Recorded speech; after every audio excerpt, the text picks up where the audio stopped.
rokok elektronik buat rokok tegar. Butirannya menyusul nanti.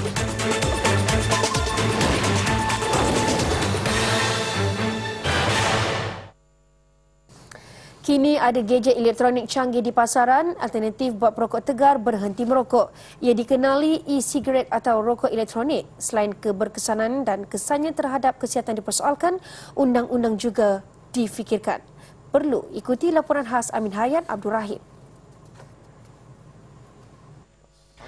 Rokok elektronik wujud di pasaran global sejak 2003 lalu. Apabila pengguna menyedutnya, chip elektronik akan mengesan pengaliran udara. Setelah bercampur dengan udara, wap air terbentuk dan pengguna rokok elektronik mendapat dos nikotin yang diperlukan. Tertera antara senarai bahan pelarut yang digunakan. Menurut pakar, bahan tersebut tidak membahayakan kesihatan. Glycol ataupun glycerin ini adalah bahan yang digunakan dalam kosmetik dan pemakanan. Macam glycerin, kita buat sabun, kita guna glycerin. Kita buat masuk dalam skin treatment, hair treatment, kita guna glycerin. Jadi tak ada rekod yang menunjukkan dia bahaya. Begitu juga propylene glycol.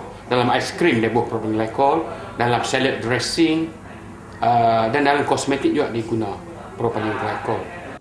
Kandungan nikotin yang digunakan dalam rokok elektronik diambil pada kadar 0.004 mg.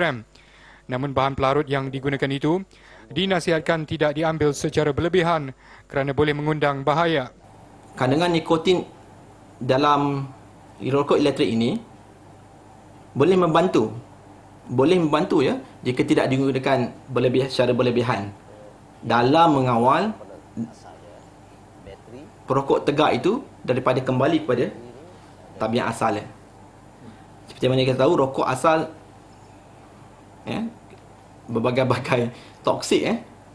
So kalau kita lihat pada rokok elektronik ni, tidak ada, hanyalah nikotin dan juga pelarut serta perisa.